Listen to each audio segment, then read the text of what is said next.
My name is Jackson. I am 34 years old. 3 weeks ago, the ultimate betrayal by my own family changed my life forever. I want you to picture the scene. It was my younger brother Lucas's wedding reception. In the middle of the toasts, while I was raising a glass to his new life, Lucas grabbed the microphone. He stood right up in front of 200 people, our family, my wife, our friends, his new in-laws, and he pointed directly at me. He accused me of sleeping with Emily, his new bride.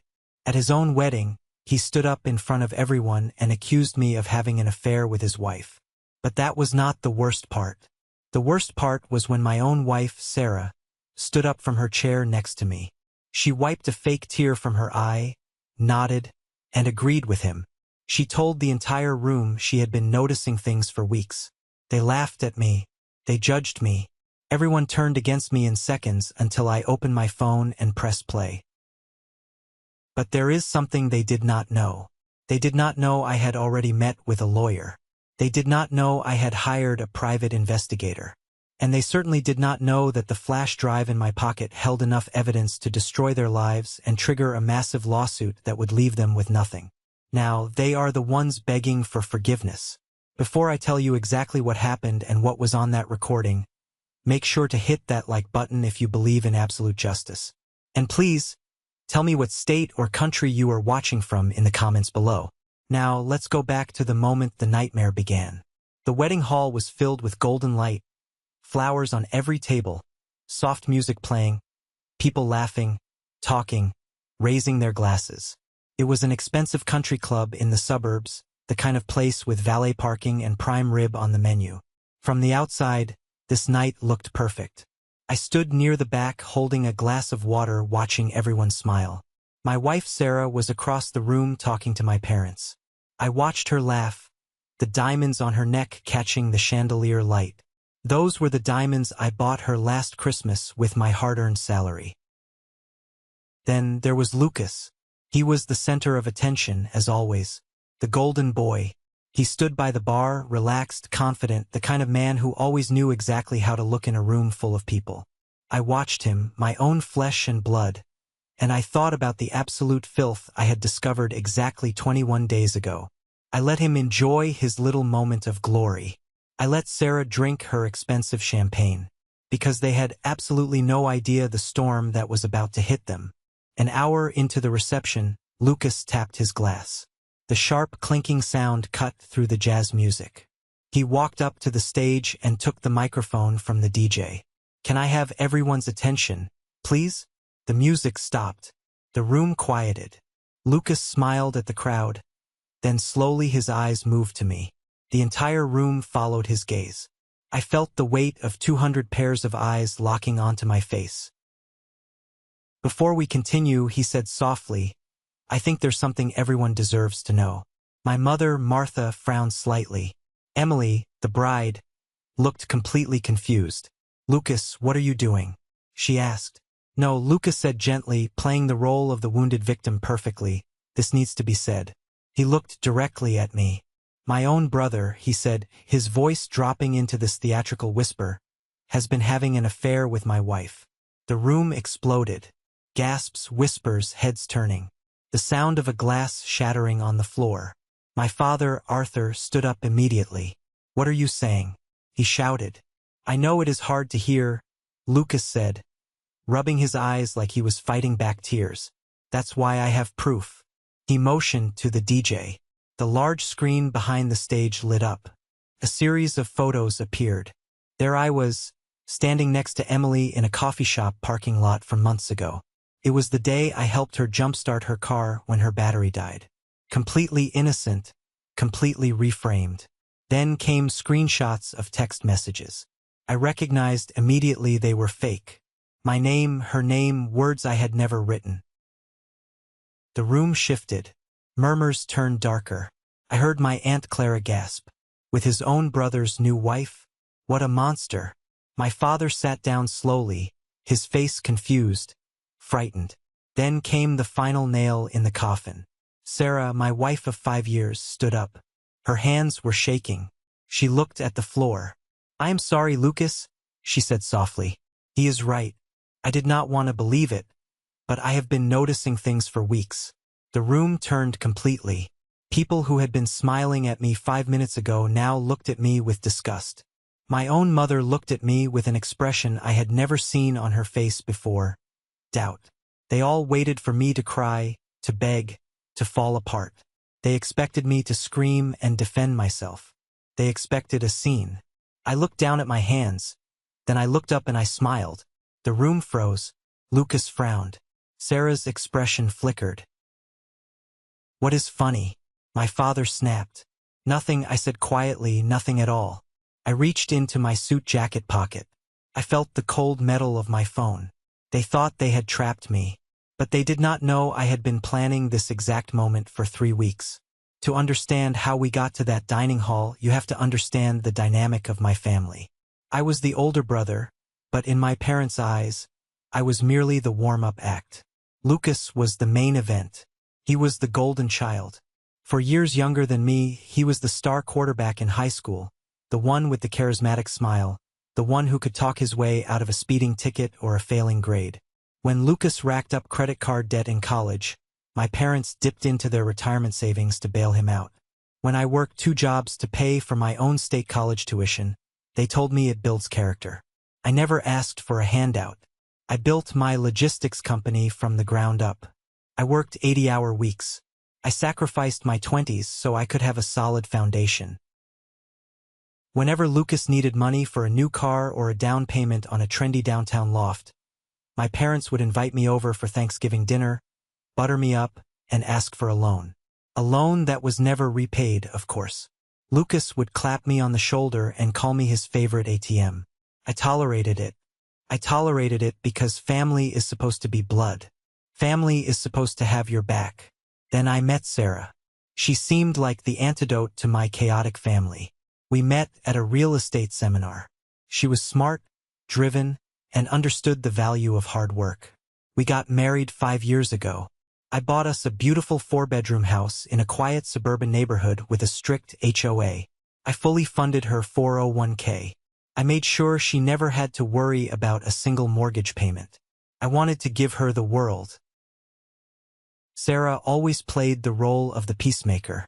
Whenever Lucas crossed a line, whenever he made a passive-aggressive joke about my clothes or my work ethic, Sarah would squeeze my hand under the table.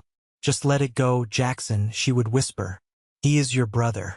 Be the bigger person. I thought she was my rock. I thought she was the one person in the world who saw me for who I really was. I was completely, utterly blind. The illusion shattered 3 weeks before the wedding. It was a Thursday evening. It had been raining all day. A steady, miserable drizzle. I came home exhausted from a major supply chain audit at work. Sarah was in the master bathroom taking a shower. I could hear the water running. Daniel had left his phone on the kitchen counter a Thursday evening. He was in the shower. Well, in my case, Sarah left her phone on the living room sofa. I was walking past the sofa to get a glass of water when the screen lit up. I usually never look at her phone. We respected each other's privacy. But the notification banner flashed brightly in the dim room, and my eyes naturally caught the text. It was a message from Lucas. Does he suspect anything? Clear the papers. I stood completely still. The water kept running in the bathroom. The house was quiet except for the rain hitting the windows. I stared at the glowing screen. Does he suspect anything? Clear the papers. What papers? Suspect what? My mind tried to rationalize it. Maybe they were planning a surprise party for my upcoming birthday. Maybe they were coordinating a gift. But my gut, that primal instinct that keeps you alive, screamed at me. I picked up the phone. I knew her passcode. It was our anniversary date. I typed it in. My fingers felt like they belonged to someone else. I opened the messaging app. I opened the thread with my brother. And in the span of 30 seconds, my entire reality, everything I believed about my life, my marriage, and my family, collapsed into dust. 7 months. My wife and my brother. I scrolled up. 7 months of family dinners, Sunday lunches, holiday gatherings, her hugging me, him shaking my hand, both of them smiling at me with a secret sitting right behind their eyes. I read messages detailing hotel meetups while I was away in Chicago for business. I read messages where they laughed about me. Did you get the cash cow to sign the new auto loan? Lucas wrote on a Tuesday afternoon. Yeah, he didn't even read it. He trusts me completely, Sarah replied, followed by a laughing emoji. He is so predictable. I can't wait until we don't have to hide anymore. The betrayal was a physical blow. It felt like someone had driven a frozen spike through my ribs. I could barely breathe, but I could not stop reading. I had to know the depth of the rot. I put the phone down exactly where I found it. I went to our guest bedroom. I sat on the edge of the bed and I made one decision. I would not cry. I would not confront. I would not warn them. I would wait and I would collect every single piece of proof. I realized that anger is cheap. Vengeance, true vengeance, requires discipline. I was going to let them think they were the smartest people in the room, right up until the moment I burned their world to the ground. I thought the worst was over. I thought finding out my wife was sleeping with my brother was the bottom of the barrel. I was so incredibly wrong. The next morning, after Sarah left for her yoga class, I went straight to my home office. I pulled up our joint bank accounts on my computer. If they were texting about papers and loans, there was a financial trail. I dug through months of statements. That is when the second wave of nausea hit me. This was not just an affair. It was an orchestrated financial robbery. I found withdrawals I did not recognize. Small transfers at first, then larger ones siphoned into a shell account. But the real horror was hidden in our real estate documents. I logged into our county's property tax portal. My house, the house I paid for with my blood and sweat, had a second mortgage taken out against it. The signature on the digital document was mine, but I had never signed it. Sarah had forged my signature. She was bleeding my assets dry. Then I found an email draft she had accidentally synced to our shared iPad. It was a communication with a divorce attorney. The plan was laid out with terrifying precision.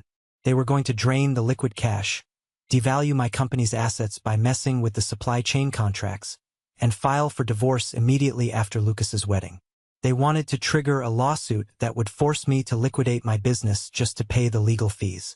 Sarah was going to claim emotional distress and demand alimony, taking the house and half my company. They did not just want to betray me. They wanted to leave me destitute. They wanted me living in a motel while they spent my money. I sat back in my leather chair. My hands were shaking, not from sadness, but from pure, unadulterated rage. My masculinity, my pride, my years of sacrifice, they viewed it all as a joke. I needed to clear my head. I picked up my phone to call Mark. Mark was my best friend of 10 years. We went to college together. We started our careers together. He was the guy who stood next to me at the altar when I married Sarah. I just needed to hear a friendly voice, someone to tell me I was not going crazy. As I pulled up Mark's contact, my thumb hovered over the screen. Something gnawed at the back of my mind. A detail in the text messages between Sarah and Lucas. I quickly logged into the cloud backup I had silently pulled from Sarah's phone the night before. I searched Mark's name in their chat history. One result popped up from 3 weeks prior. Lucas, we need a place for Thursday. Jackson is working from home. Sarah, ask Mark for his apartment key again. He is out of town for the sales conference. Lucas, already did. He left it under the mat. Mark is a lifesaver. I dropped my phone on the desk. It landed with a heavy thud. Mark, my best friend, my brother in arms. He knew. He had known for months. He was actively facilitating the affair, giving them a safe haven in his downtown apartment while he looked me in the eye and drank my beer on the weekends. The walls of my office felt like they were closing in. I was completely alone. The 3 closest people in my life, my wife, my brother, and my best friend, were all holding the knife they had buried in my back. At that exact moment, something inside me snapped. The Jackson who cared about family loyalty, the Jackson who wanted to keep the peace, died in that office. Over the next 3 weeks, I became someone I barely recognized. I checked, I documented, I recorded every message, every call, every meeting. I did not shed a single tear. I treated my life like a hostile corporate takeover. I realized their biggest weakness was their arrogance. They thought I was a fool. They thought the wedding would be the perfect distraction. Lucas marrying Emily, a sweet girl from a wealthy family, was part of his cover. Emily's father, Richard, was a powerful CEO in the tech industry. Lucas was marrying Emily to get access to Richard's network, while planning to keep Sarah as his wealthy mistress funded by my hard work. I locked the office door and began to formulate the purge. If they wanted to play games with my life, my inheritance, and my real estate, I was going to show them what a real strategist looked like. I was going to let them build their little house of cards all the way up to the wedding day, and then I was going to introduce a hurricane. The hardest part of those 3 weeks was the acting. Every morning, I woke up, walked into the kitchen, and brewed Sarah's favorite vanilla hazelnut coffee. I handed her the mug, looked into her eyes, and smiled. "Good morning, honey," I would say. My voice never wavered. When she leaned in to kiss my cheek, it took every ounce of willpower I possessed not to physically recoil. The scent of her perfume made my stomach turn. But I held my ground. I listened to her talk about the wedding preparations, about what dress she was going to wear, about how excited she was for Lucas. I nodded and agreed. I played the clueless, loving husband perfectly. While she thought she was manipulating me, I was busy building an impenetrable fortress. I took half a day off work and walked into the sleek, glass-walled office of Olivia Carter. Olivia was the most ruthless corporate and divorce lawyer in the city. She did not lose. I sat across from her mahogany desk, slid a thick folder of printed text messages, bank statements, and forged real estate documents across the table. "I want to destroy them," I told her. "I want to secure every dime of my assets, freeze the joint accounts the second I give the signal, and prepare a lawsuit for financial fraud against my wife." Olivia opened the folder. She read in silence for 10 minutes. When she finally looked up, there was a sharp, predatory glint in her eye. "Jackson," she said, leaning forward, "by the time I am done with her, she won't be able to afford a bus ticket out of town." With the legal side secured, I needed the final, undeniable proof. Text messages can be argued. Financials can be blamed on misunderstandings. I needed something that would burn their reputation to ash in front of everyone they knew.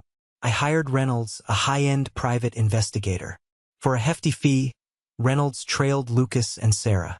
A week before the wedding, they made a mistake. They met at an upscale hotel downtown, thinking they were safe.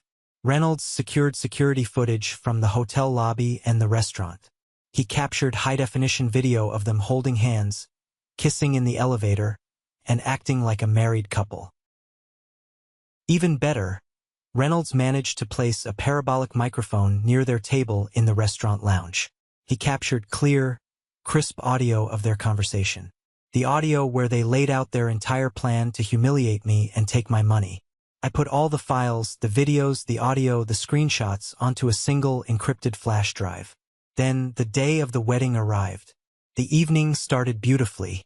Dinner, dancing, toasts, my parents beaming with pride, Emily's family warm and welcoming. I drove Sarah to the country club in my car. I held the door open for her. I complimented her dress. I sat at the family table, Sarah beside me, her hand occasionally touching mine. I let her because she had no idea what was coming. During the cocktail hour, I casually walked past the stage. I spotted DJ Tony setting up his equipment.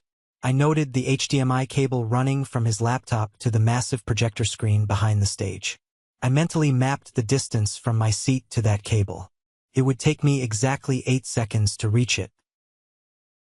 I returned to my seat and drank my ice water. I watched Lucas laughing with Emily's father, playing the perfect son-in-law. I watched Mark, my Judas of a best friend, chatting up some bridesmaids. I watched my parents looking at Lucas with absolute adoration. The trap was set. The explosives were wired. All I had to do was wait for Lucas to strike the match. And right on cue, an hour into the reception, Lucas tapped his glass and walked to the microphone. He looked at me with that arrogant smirk, ready to ruin my life. He had no idea he was about to walk into his own funeral. The silence in that expensive, chandelier-lit country club was not just quiet. It was a heavy, suffocating vacuum. It was the kind of absolute, paralyzing stillness that sucks the oxygen right out of your lungs. 200 people were holding their collective breath, sitting frozen in their velvet-cushioned chairs, waiting for the inevitable explosion. They expected a spectacle. They expected me to scream until my vocal cords tore. They expected me to throw my crystal water glass against the mahogany wall, to lunge across the white tablecloths at my brother, or to drop to my knees and beg my wife to tell the truth. That is what a broken, desperate man does when he is backed into a corner. But I was not a broken man anymore. I had spent the last 21 days walking through the fires of hell, and the heat had forged my spine into solid iron. I sat there, perfectly still, and I simply looked at my brother, Lucas. He was standing on that beautifully lit, elevated stage, holding the microphone tightly in his right hand.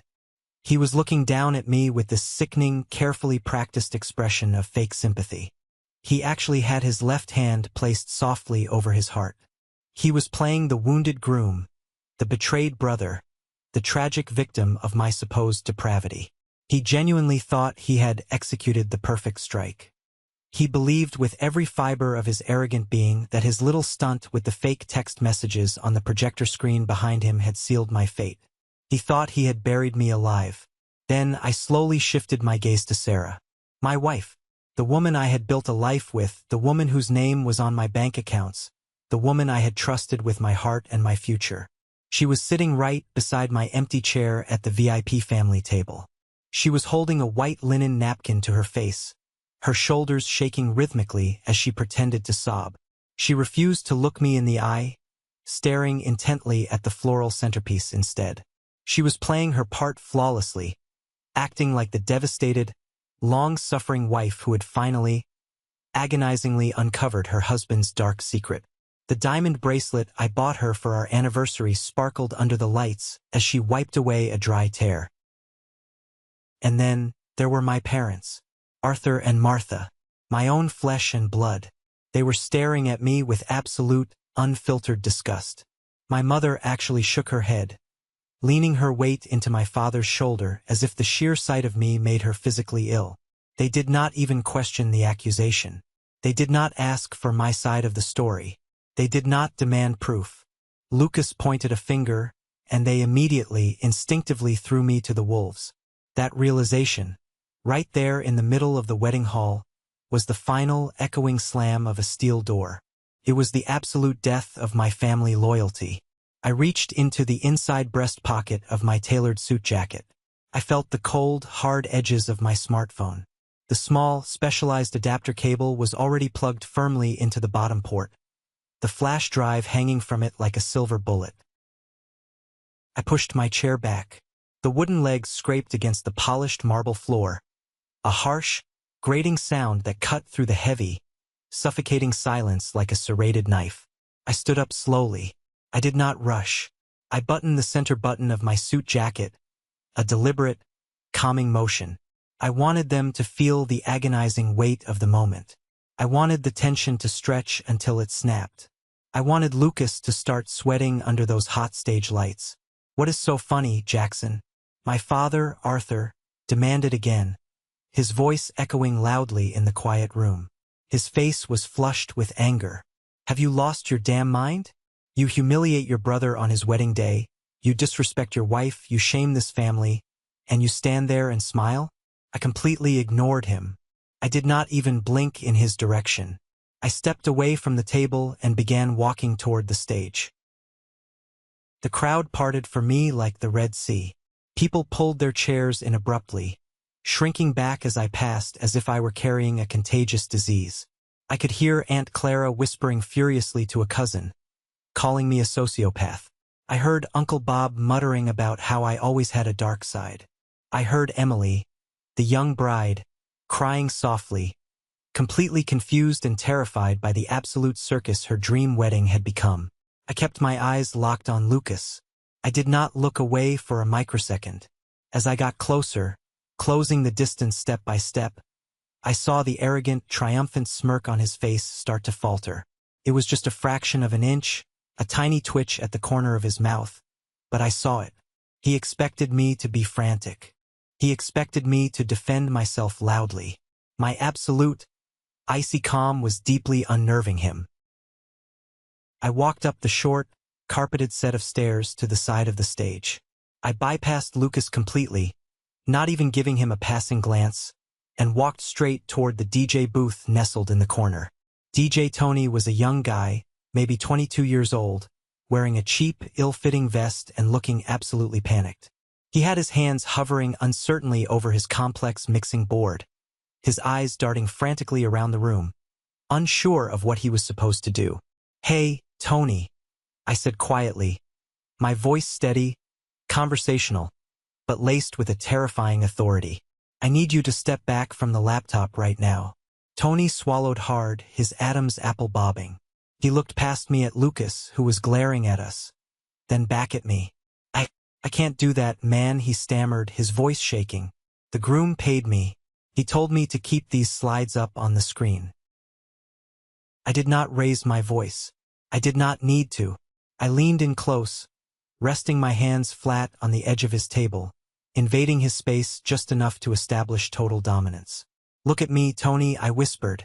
"You are getting paid a few $100 to play party music tonight. That is your only job.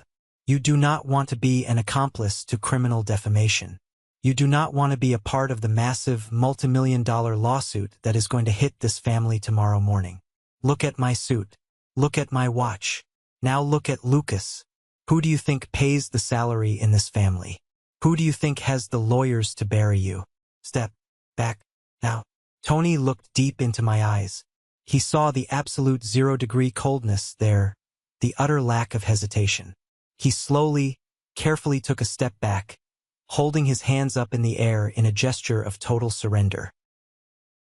I reached down and grabbed the thick black HDMI cable that was plugged into the side of his laptop, the very cable feeding Lucas's fabricated, pathetic text messages to the massive projector screen behind the stage.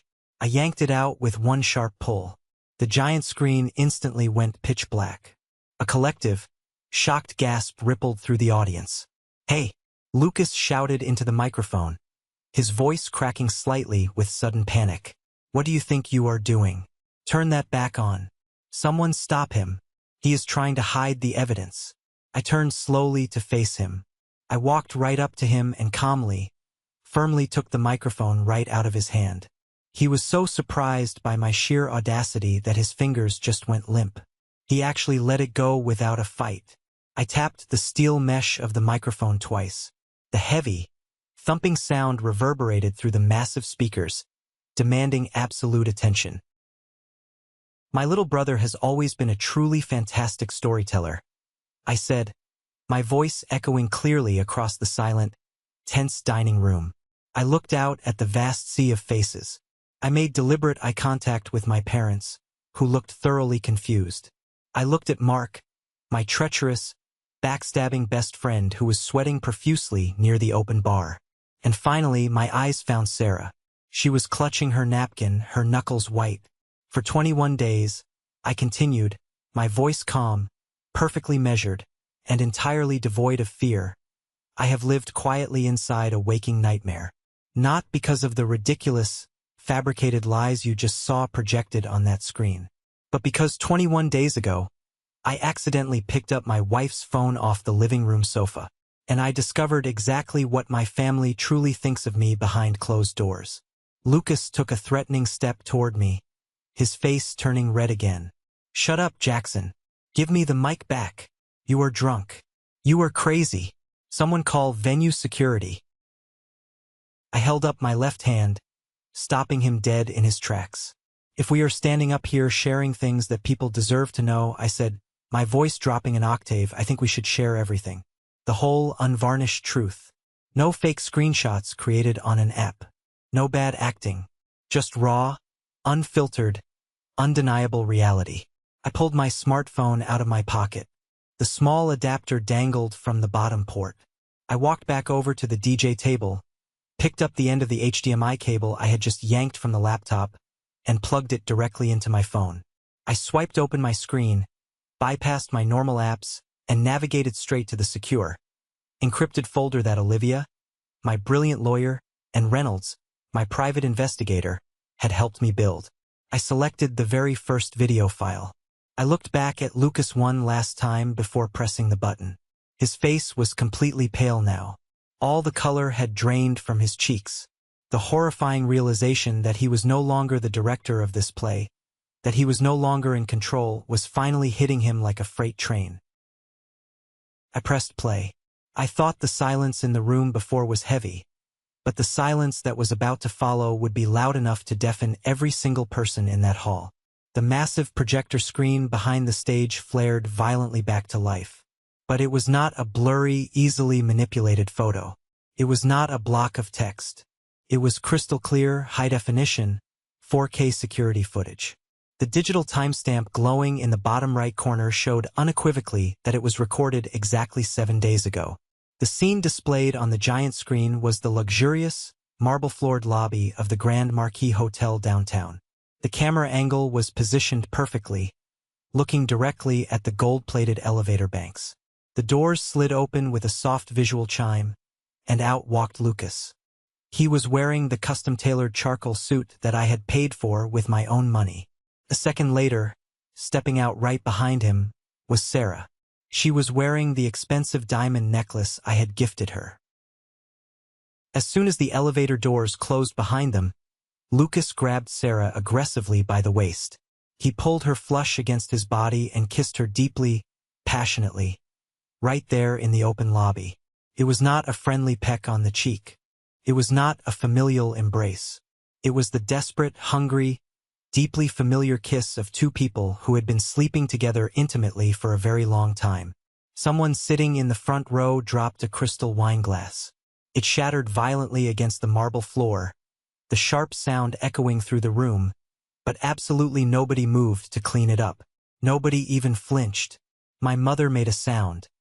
A horrific, high-pitched, strangled gasp, like she was actively choking on her own oxygen.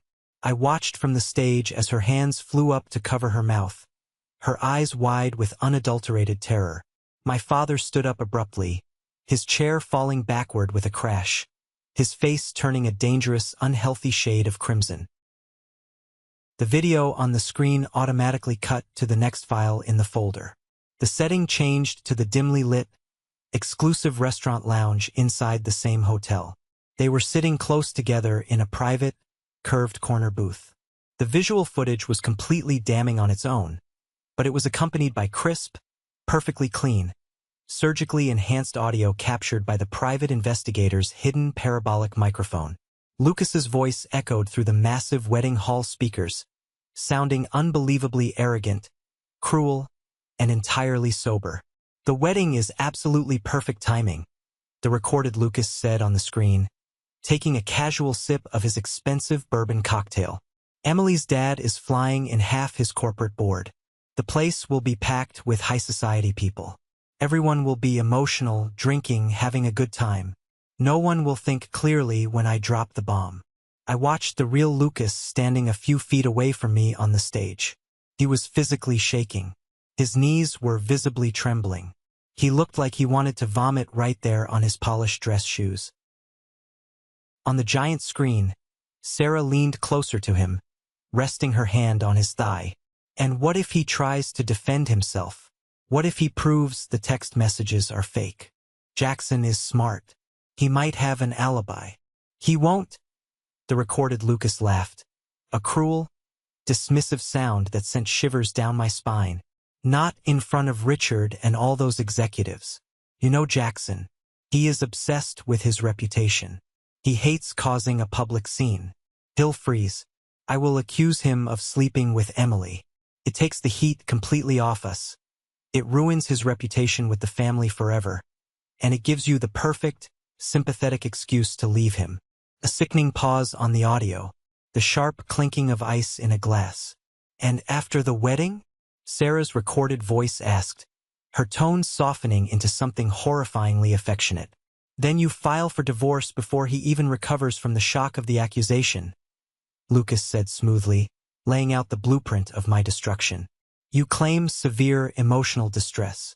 We use the forged real estate documents to lock down the house before he can change the locks. We drain the joint accounts by Monday morning. He will be so busy fighting a massive defamation lawsuit and trying to save his logistics company that he won't even realize we took everything until it's too late. And then, Sarah asked, smiling on the video. Then, Lucas smiled back on the screen, raising his glass in a toast. Finally us. With his money. I casually reached out and tapped my phone screen, pausing the video. The massive, frozen image of my wife and my brother smiling brightly at the thought of utterly destroying my life, stealing my real estate, and laughing at my pain burned brightly behind me. The audio stopped abruptly.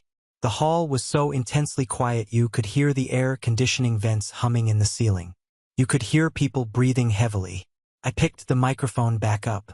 I walked slowly to the very front edge of the stage and looked directly out into the crowd. I bypassed my family entirely and locked my eyes onto Mark, my so-called best friend of a decade, who was currently trying to edge his way silently toward the heavy exit doors at the back of the hall. "Oh, please don't leave yet, Mark," I called out into the microphone. My voice cracked through the room like a bullwhip. 200 heads snapped around instantly to look at him.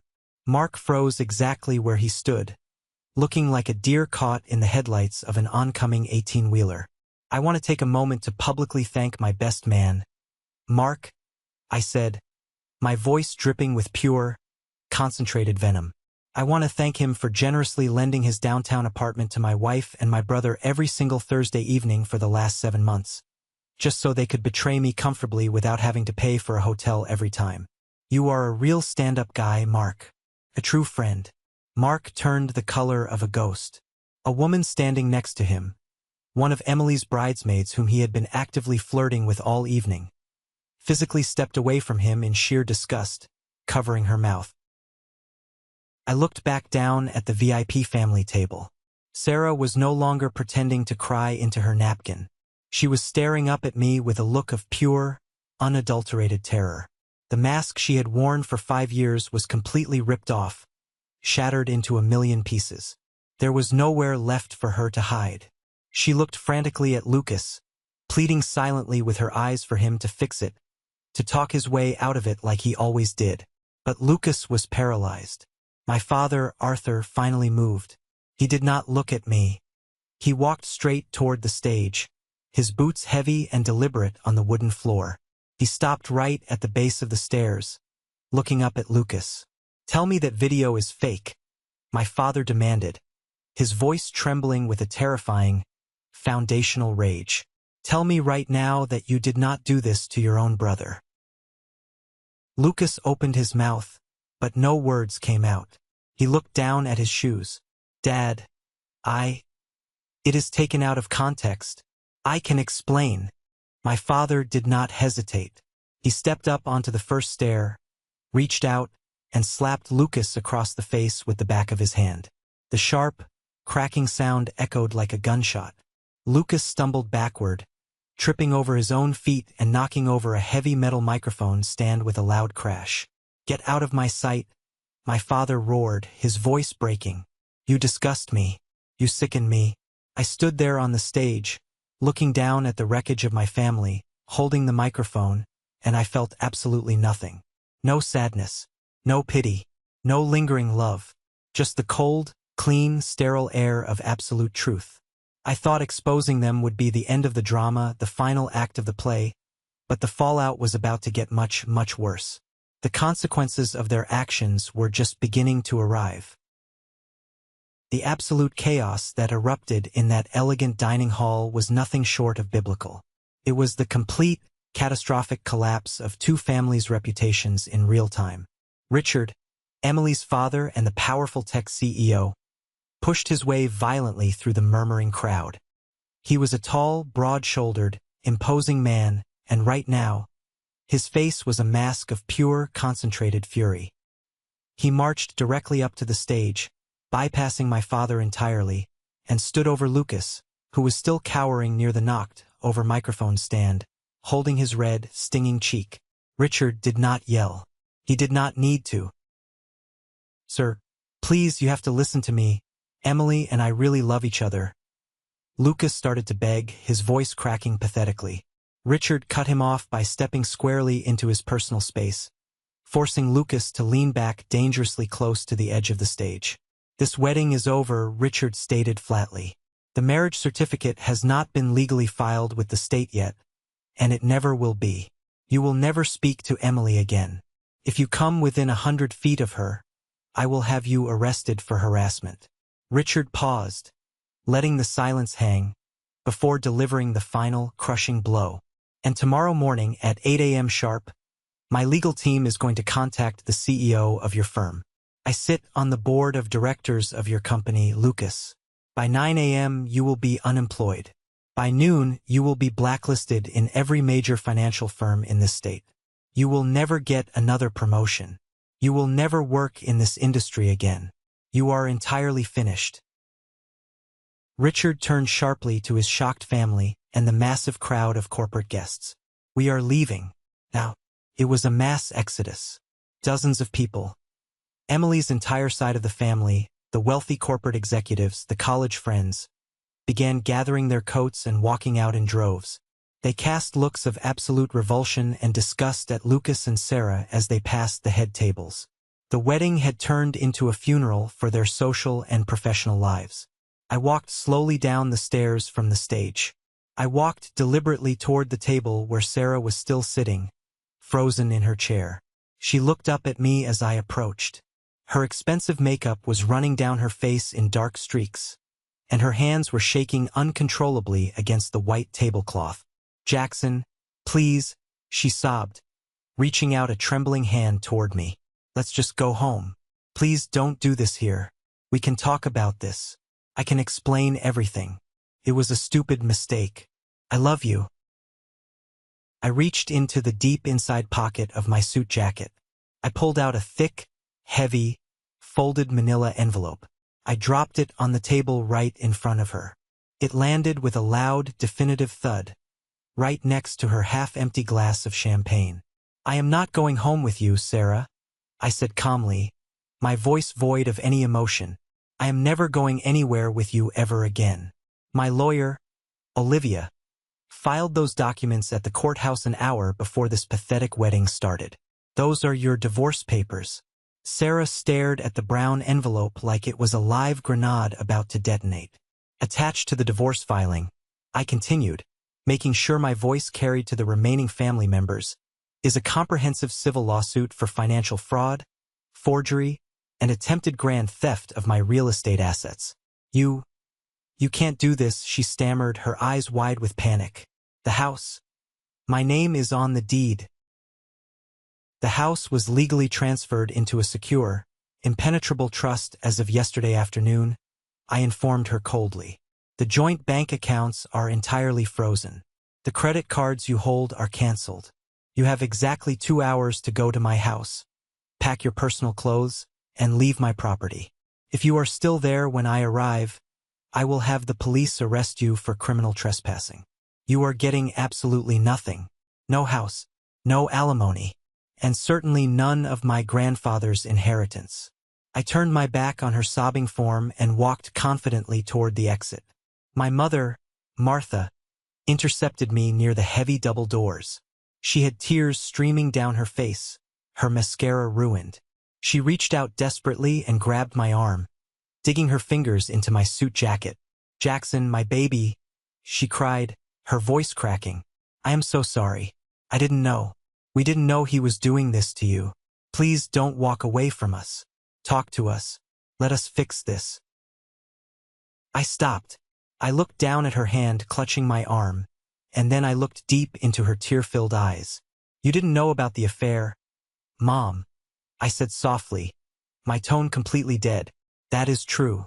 But when he stood up on that stage and accused me of being a monster, you didn't even hesitate. You didn't ask for proof. You looked at me with disgust. You chose him.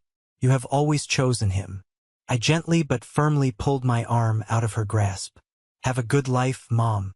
I pushed open the heavy wooden double doors of the country club and walked out into the cool, crisp night air. The valet brought my car around immediately.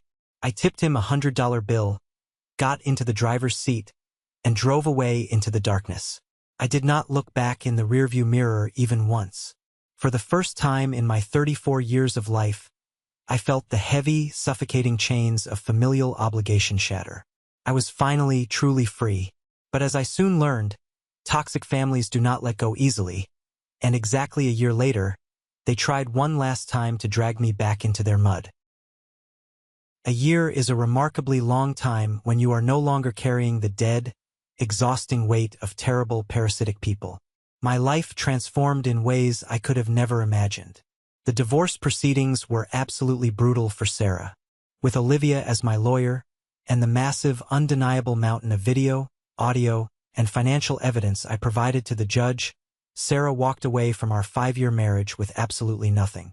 No alimony, no house, no portion of my salary. She was completely ruined. She was forced to move back into her older brother Marcus's damp, unfinished basement. Last I heard through the grapevine, Marcus legally evicted her after she got caught trying to secretly borrow money from her niece's college fund to pay off her mounting credit card debts. Lucas's life imploded exactly as Richard had promised on that stage. He was fired from his lucrative firm the very next morning. His professional reputation was completely torched. He could not find a decent job anywhere in the corporate sector. No one wanted a liability who had tried to scam a CEO's daughter. The massive debt he had accumulated trying to live a luxurious, fake lifestyle caught up with him incredibly fast. His precious sports car was repossessed in the middle of the night, and he was forced to file for Chapter 7 bankruptcy. He was currently working the night shift at a retail warehouse, moving boxes for minimum wage. I, on the other hand, flourished immensely. Without the constant financial drain of Sarah's lavish spending and the brutal emotional exhaustion of dealing with my toxic family, my logistics company doubled its annual revenue. I secured a massive promotion of my own making, buying out my major regional competitor and taking the CEO seat of the newly merged corporation.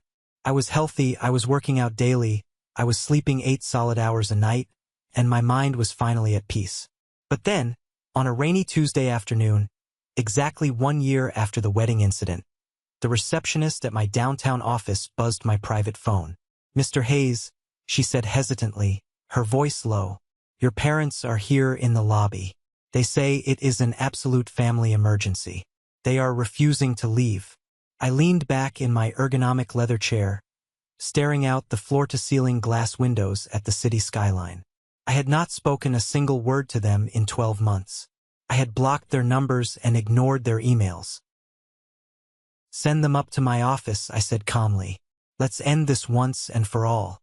Arthur and Martha walked into my spacious office a few minutes later. They looked 10 years older, deeply tired, and profoundly stressed. They sat tentatively in the expensive chairs across from my large mahogany desk. They didn't ask how I was doing. They didn't compliment my new office. They didn't apologize for abandoning me at the wedding. "Jackson," my father started, his voice gravelly, looking intently at the floor instead of my eyes. "We need your help. It's Lucas." "Of course it is," I replied, my voice completely flat and devoid of warmth. "It is always Lucas. He is drowning, Jackson," my mother pleaded, leaning forward and clasping her hands together. "Richard sued him in civil court for all the wedding expenses. The credit card companies are taking him to court. He is facing total ruin. We tried to help him, Jackson. We really did.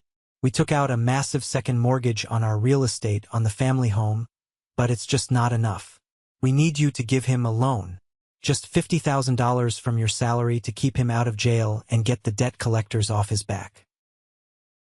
I sat there and looked at the two people who had raised me. They were completely, hopelessly blinded by their sick obsession with their golden child. They were literally willing to lose their own home, their retirement, everything they had, and they still had the sheer audacity to expect me to bleed my hard-earned money for the man who tried to destroy my entire life. I stood up slowly. I walked over to the window, putting my hands in my pockets, and looked down at the busy city streets below. "No," I said. A simple, complete sentence. "Jackson, please," my mother cried out, her voice echoing in the large office. "He is your brother. Family is family. You have plenty of money now, we see your success, we see the articles about your company. Don't be selfish. You owe us. I turned around slowly. I was not angry. I just felt a profound, heavy sense of pity for them. My inheritance, my salary, my real estate, my success. Absolutely none of it belongs to Lucas, I told them, my voice cold and hard as steel. And it never will again. You chose to fund his mistakes his entire life.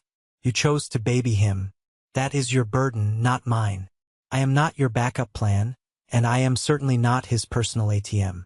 My father stood up quickly, his face turning red with indignation. You are turning your back on your own blood. You are a cold, heartless man. My blood turned its back on me a long time ago. Dad, I replied, staring him down until he blinked and looked away. Now, please leave my office before I have building security escort you out in front of my employees. And do not ever, ever come back. They left, muttering curses under their breath, blaming me for tearing the family apart. I watched the heavy glass door close behind them, and I felt nothing but overwhelming relief. The final, toxic thread connecting me to my past was permanently cut. That evening, I walked out of my office building. The sun was setting, casting a brilliant, fiery orange glow over the city skyline. I clicked my key fob, and the headlights of my brand-new, jet-black Porsche 911 flashed in the VIP parking garage. It was a massive gift to myself, a tangible symbol of the speed, the power, and the total freedom I had earned by walking through hell and coming out the other side. I slid into the driver's seat. The smell of the immaculate leather filled the cabin. I pressed the ignition button, and the roar of the flat-six motor vibrated deeply through my chest. It sounded exactly like victory. I drove out onto the open highway, heading toward the coast. The windows were down. The cool ocean wind was blowing through my hair. Sometimes the universe breaks your life down not to destroy you, but to violently force you to rebuild yourself stronger. I learned the hard way that true forgiveness does not mean giving toxic people access to your life again. It means cutting them off completely so they can no longer poison your peace. The absolute best revenge is not screaming matches or physical fights.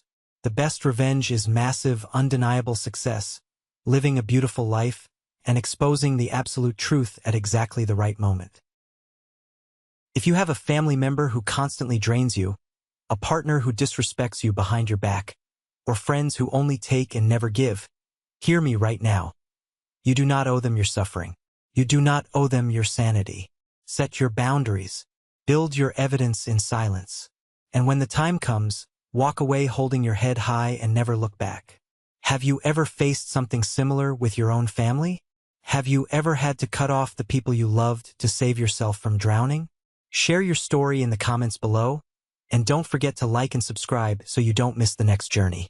Until next time, stay strong, protect your peace, and always know your worth.